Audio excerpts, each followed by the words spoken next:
God, could I make it there? What do you mean? Because my dad had to take his car to the shop, and I need to pick him up. I'll just keep this on, and then you do whatever for a half hour. I think I can make it there and back. Uh, Hang on, let me see. How far is it? 24, 25.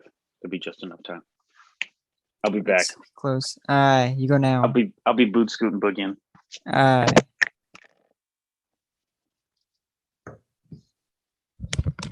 little longer than a few minutes.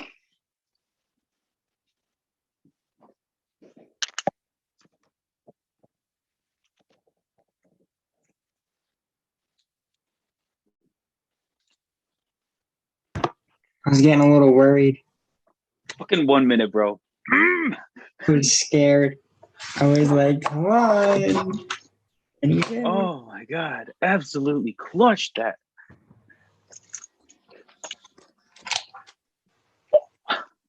Oh, there we go. Sweet. Oh my God. I made great time. Oh my God. I made great time. Wow. That is crazy. Timing. Oh, how are you doing? Good. Just finished up a bike ride. I manage Jack Wood, who drives for GMS. So me and him went and logged 20 miles or so, getting used to he's from California, so he's taking every chance he can get to get acclimated to the humidity. Oh yeah, I'm sure it's wow. absolutely wild over there right now. Yeah, it's gonna be a warm one this weekend. It'll be a second truck race, but first oval, and of course it's gonna be 100 degrees or whatever it's gonna be. So trial by fire. Oh yeah, that's gonna be it'll be interesting for all of you guys. Yeah, it's gonna be warm. Very. Here it is. We have our guest, Ryan Reed. He is a 2-time winner in the Xfinity Series and has recently come off a truck series start with GMS a couple weeks ago at Darlington. So how you doing? Good, really good. Yeah, it's been it's been a cool year. I've been working with Jack Wood on the management side, just kind of helping him along, and that's been so much fun. Been a really rewarding process. Been really cool to work with the GMS guys. A great group of guys: Mike, Beam, Keith Barnwell, obviously Maury. But they've put together a really awesome group of people over there. It's been fun to work with them. Well, might as well just start with Darlington. So how did all that go with you returning with the competitive ride in the truck series? Yeah, it was beyond words fun. I think there's a few of us guys that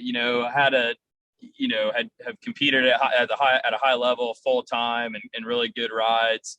Off the top of my head, Parker Clickerman really comes to mind. And I know there's a few of us out there, but I think we just really appreciate the opportunities we get nowadays. Where when we were younger, and everything was about making it to racing on Sundays full time and being the next Jeff Gordon, Dale Jr., Denny Ham, if the list goes on and on, being the next superstar, you have a very different mindset. And now I'm not saying I wouldn't love to be racing on Sundays, and heck, even where I'm at in life right now, you never say never. But I think we all know that we're not quitting our day jobs. And so my point is, though, I just rambling on here, is just that I really appreciated being able to go out and just be in a competitive ride and make the most of it. And I think above all else, have some fun and enjoy it, because it's so freaking cool to be able to go race at Darlington and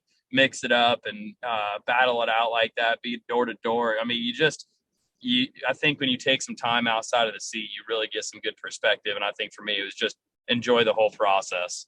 It's pretty sweet. And then you mentioned that being out of the seat, and the amount of time that you've really been out of one, like, especially when talking about a competitive way or even non-competitive way, just take us through like some of that time in between, really. Yeah, it was. It's been an interesting couple of years. I was really fortunate when I moved out here, and within a couple of years, I had signed a development contract with Roush, landed a sponsor with Eli Lilly, and racing full time. And life was good. It was 19 years old. Making good money and driving race cars every weekend, and fairly competitive equipment. Winning a couple Daytonas, and just like there, it really couldn't. I think in the moment I would have had a laundry list of things that I wanted to get better, but when I looking back on it, it was a really nice time in my life. And then when Lily left, and I obviously I am one of many stories about sponsor leaves, and then next thing you know, you're looking for a ride. And so I spent about a year, trying to figure out if I could, get back and do another competitive ride, find a sponsor, find a team, that sort of thing. Got really close on a few deals, and really thought that someone was going to come together, and a few things fell out at the last minute. So that would have been all of 2019. So 2020, I was like, okay, time to go get a real job, which had been the first real job of my life. Everything to that point was just race car driver Ryan. So, I went and tried my hand at a kind of a sales job in the ingredients world. Which a lot of you probably don't even know what that means. But my family, their background is in agriculture out in California. So I actually went to a food ingredients brokerage out of Chicago and worked for them for a year selling ingredients. And, it was a great opportunity, and I didn't go to college. So I was really thankful for the opportunity, but man, talk about a humbling couple of years, in a matter of 18 months, I was, just selling fruit, and working my cell phone. And so I probably knew the whole time it wasn't the end all be all. I wasn't going to be that, that wasn't my passion. That wasn't be where I ended up, but it was certainly a great opportunity and allowed me to continue to pay the bills. And I was working with a kid named Jack Wood, just part-time deal. I'd fly out to races on the West Coast to help spot and driver coach. And so, I didn't think that would lead to much. Jack was a really good kid, great family, enjoyed working with him. But obviously I didn't know that he had aspirations of moving out and trying to, drive for a good team. So the short version of the story is that he did. They called me up end of last year, said, hey, we want to move Jack back to North Carolina, give him a shot, get him with a competitive team. And I kind of took the lead on that, brokered a deal with GMS. And I've been working with Jack, and then also in a business development role for Cook's Headers and Exhaust up in Statesville. So Statesville, North Carolina, that for those you don't know. And so that's been my 2020. Complement each other really well and get to go to the races every weekend, which I'm so passionate about. Get to race some myself. So really, really busy, which I'm very thankful for, and having just so much fun doing all these things. So it's interesting to see how people you can go in and out of the sport, but everyone seems to find their way back in. You don't just disappear entirely from the sport. It's great to see that the teams and companies and everyone in the community still gets around everyone. Yeah, spot on. And I've said it a few times. I've taken steps away from it, and it kind of pulls me right back in. And I talked about Parker, Regan Smith, and they're obviously on the broadcasting side. But you see it time and time again. Brandon McReynolds is a really, really close friend of mine, who manages Noah, Gregson, and a few other drivers, and he's partners up at TMG. But he spots for Ross on the weekends, Ross Chastain and Noah, and he does the management stuff Monday through Friday. And he used to drive and is a great driver. And things don't work out, you get your shot and you race as long as you can. But then, if you're passionate about the sport and you want to stay a part of it, there are great ways to do that. And I think at 27, I have a lot better perspective on being appreciative of the opportunity, whether that's in the seat or outside the seat, to be a part of the sport that I love so much. Troy, do you have anything right now? Yeah. So let's just go all the way back. So how did you, because I don't think you grew up in a family that was really like that raced. So how did you get into racing? Like, what was the beginning of and like the coming up into Xfinity? Yeah, no, it's a great question. My dad certainly wasn't, Bill Elliott or Dave Blaney. There's definitely like, there's a lineage there that of, the some young drivers that have come in that, have a long lineage in the sport. My dad did race. He ran a few Cup starts, but mainly back then he ran a lot of what was then Winston West and the old Southwest Tour. But it was predominantly West Coast racing routes. So my dad was, I was very fortunate family as far as just knowing, grew up around the sport, going to the racetrack. But certainly once I moved back to North Carolina, it took on a whole nother level. I think as a lot of West Coast racers know, West Coast racing is awesome, but it is a fair amount different than coming back to North Carolina and really, taking that next step. But I was, fortunate to have a dad who knew a lot about the sport, was really, really good, is really good at the marketing side of the sport. Me and him and a lady by the name of Jody, who still helps me to this day, who you guys know, helped schedule this call. But us three put the Lilly deal together, which is one of the biggest sponsors in the Xfinity Series for about 5 years. And so from that perspective, I was so fortunate to have a family around me that knew it and knew what it took to drive race cars. But we all know that's only half the battle. You have to be able to put together partnerships to help you get to the track or help get you an opportunity. Yeah, that is definitely opportunities, and sponsors are the biggest thing in racing, especially. I mean, out of anything in the world, sponsors definitely help out with racing the most. And you talk about having the deal with Lilly and having the deal with Roush, and Troy mentioned it at the beginning. Just take us through Daytona, not once but twice. It's certainly two of the afternoon evenings that I'll remember for the rest of my life. And I still, whether I'm talking to you guys about it or someone will pull up the highlights on YouTube or whatever, it's unbelievable. I mean, I'll cherish it forever. I certainly wish and hope that there were a few more along the way. But I think that that doesn't diminish at all or take away from how amazing those nights were. I just remember those nights we'd go out and celebrate and have family and friends, and we'd go out and you're having drinks and you're celebrating, and you're almost in disbelief the whole night. It takes days to set in. And I think that a lot of that goes to just how hard it is, and I know all the guys in the sport, they know that every driver that's done it knows how hard it is to win. But for the fans at home, it is, when as a driver, you equal parts excitement as equal parts relief, because you work so hard every day, and it can be so long and in between wins and in between success that when you do have it, as excited as you are and as pumped up you are, you're also so relieved, because that's what you go to the track to do, is to win. And if you go a while without a win, you constantly feel that pressure. And so for a few days and for a few moments, that pressure is gone. But Daytona is, when I go to Daytona, and I go every year, whether it's with Jack or just to go hang out, see friends, whatever, it is, you pull it.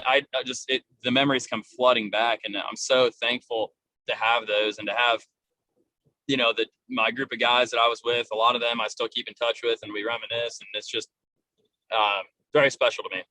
You say that's one thing that you see guys, they may only win at Daytona if that is what ends up being the only wins they get, but it's something that no one's ever going to be able to take away from them. It's no matter which series it is, opening weekend, it's like, hey, I won the very first race of the season, and it was at Daytona of all tracks. Like, that's something no one can ever discredit someone for, ever. No, you're spot on. And and you have to look at the circumstances, right? Like there's a couple of things that really stand out to me about those wins. Number one, I believe that one of them, Brad Keselowski, I think finished second. The other one, Casey Kane, finished second. So I felt like the guys or maybe Chris Buescher. Chris Buescher pushed me past Brad for the win at Daytona, the first one, and then the second one I was blocking Casey for the last 5 or 6 laps. So I felt like I was in good company there as far as who I was racing for the win. And then also too, just where Roush was as a team and his organization. We had unbelievably good restrict plate program. Jimmy Fenning, led that charge for a long time. And I know he's still at Roush and very smart man with a lot of success.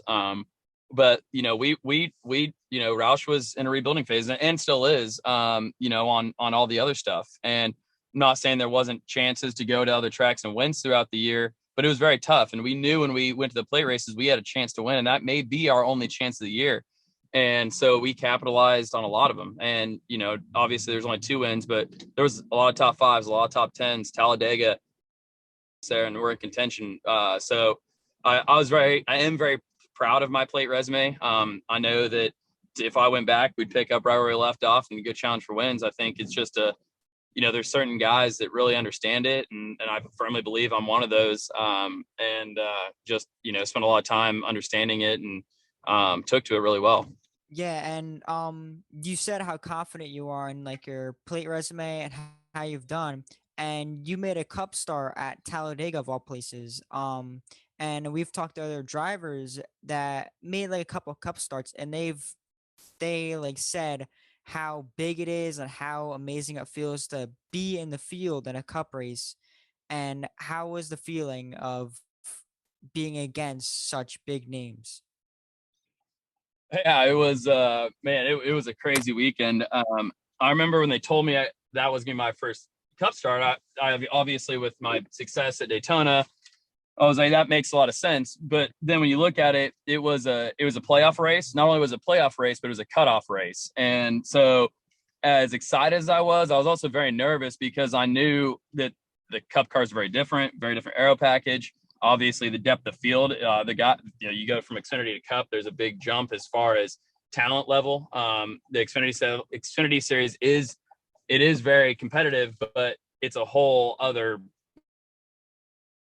it's all the bag of worms when you talk about going Cup racing. So for me, it was go there and learn, but you can't put yourself in a bad position, and you certainly can't go take out, Denny Hamlin or one of the guys that, or certainly not my teammates, with Ricky and Greg Biffle, Trevor Bayne was racing, and, all those guys. It's just a lot of things going on, a lot of things I had to consider, because if I would have went out there and took out one of the guys that were competing for a playoff spot on a cutoff round, I just would have never forgiven myself. So I felt like it was a great opportunity, and I love that I have a Cup start on my resume. If there's anything I wish I could go back and do it again, and have it be a regular season race where there wasn't so much on the line. I'd say those super speedway races that are in the regular season are just everyone full sends, and there's no give or take at all in that. It's especially the past couple of years, and we've definitely seen that with how the Cup Series tends to how the races tend to fan out there at the end of them. But yeah, no, those are probably the most entertaining races from the fans' perspectives, but also the most nerve-wracking too. Yeah, and if you go back and look at that race, I don't think there might have been one wreck, but there was no big one. And while I know as from teams all love that, for me it was, I spent most of the day riding around like 25th to 28th, just kind of manage my day, staying attached to the pack, kind of waiting for that to unfold. And, it never did. And so, I was thankful. I had a lot of guys text me, Jimmy Johnson, Carl Edwards, Ricky, a lot of guys text me and said, hey, you did a really good job today when we were around you. You made smart moves. You definitely, you controlled the situation well, but there wasn't a chance to go up there, get inside the top 10 and really get aggressive. So it was just a weird race. It played out weird, but at the end of the day, I don't look back on it, have any regrets. I did what I needed to do. And I was, at the time, we were building to go cup racing. So that race for me wasn't a one and done. It was just a, hey, go out there and learn, run all the laps. So you know what to expect next time you go back. Obviously there wasn't a next time. That doesn't mean there'll never be a next time, but as of right now, that's my first and only cup start. So it was an interesting day, and something that, I feel like I can, as I work with Jack and as he progresses, that's one of those things I can pull from and use that experience to help guide Jack.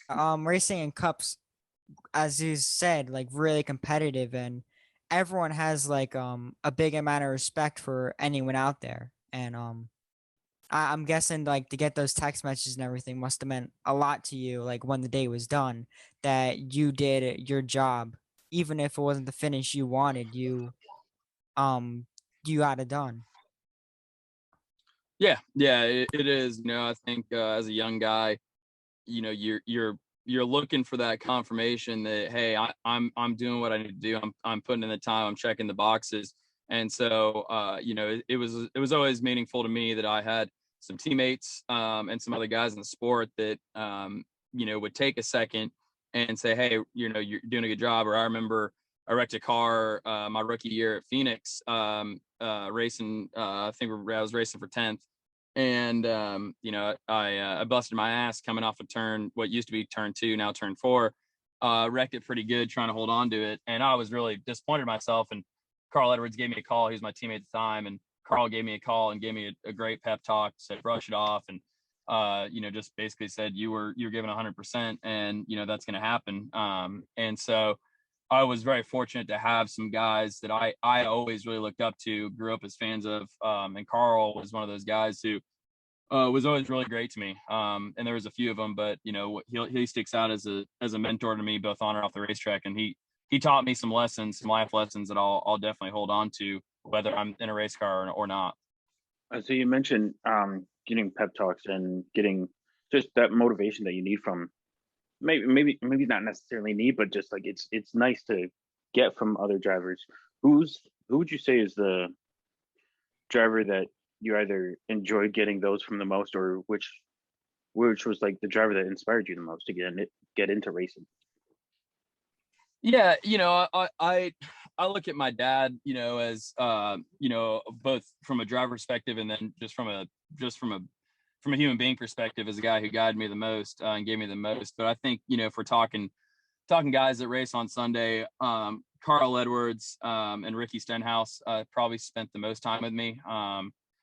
There was some other guys, Matt Kenseth, towards the end of my career, he spent some time with me. Mark Martin, a lot of the guys that were in the Ford family. Kevin Harvick, who he is, he's from Bakersfield. Him and my dad have a pretty cool connection. Mike Harvick, Kevin's dad, crew chief, my dad for a lot of years. And so really great story was Kevin was in the booth for both my wins. And he talked about when he was growing up in Bakersfield, California, sweeping the floors in my dad's race shop when he was a kid. So we go way back. I remember Kevin when I was 13 or 14 racing Legends cars out west. Came out to Charlotte. Kevin sat down with me for like an hour and a half, 2 hours, and just gave me career advice, and stuff that I to this day remember and hold on to. So Kevin is a great guy who I know, and he's a great mentor and leader. And I know he does a lot for the organization over at Stuart Haas and other guys that he works with. But he was a big help to me in my career. Fast forwarding now, Jack Wood, who's in the Driver's Edge program, and Josh Wise leads that effort. And Josh Wise today, I'm not in the Driver's Edge program, but I talk to Josh about Jack, and I talk to him probably once every 2 weeks. And I cannot say enough about that guy. He is, he's really innovating a lot of things in the sport as far as how you approach things from a driver perspective. And for me, even not as a driver role, but as a mentor for Jack, and as a guy who kind of works with Jack every day, both on and off the racetrack. Josh Wise, I cannot say enough about him and what he brings to that Chevy program. Josh Wise is a name we hear a lot about, and I don't think he gets enough credit for what he actually does for not just like younger drivers, but basically any driver, I'd say at this point, that's 32 and younger, just about. I want to say, like, everyone seems to always mention him and how he helps develop just about everyone. It's kind of crazy. Yeah, he he's been so intricate in the driver development for Chevy. And when I was talking to a few different teams about where to place Jack going into this year, one of the things that when I was talking to GMS, they talked about how big of a deal it was to have Josh. And if we took Jack over to GMS, having Josh as a resource and how meaningful that was going to be. And honestly, I was like, yeah, I'm sure it's going to be helpful, but I didn't realize what Josh Wise brings to the table. And, he works with so many different guys, Larson, Bowman, the younger guys, Sheldon, Creed, Zane Smith, Jack.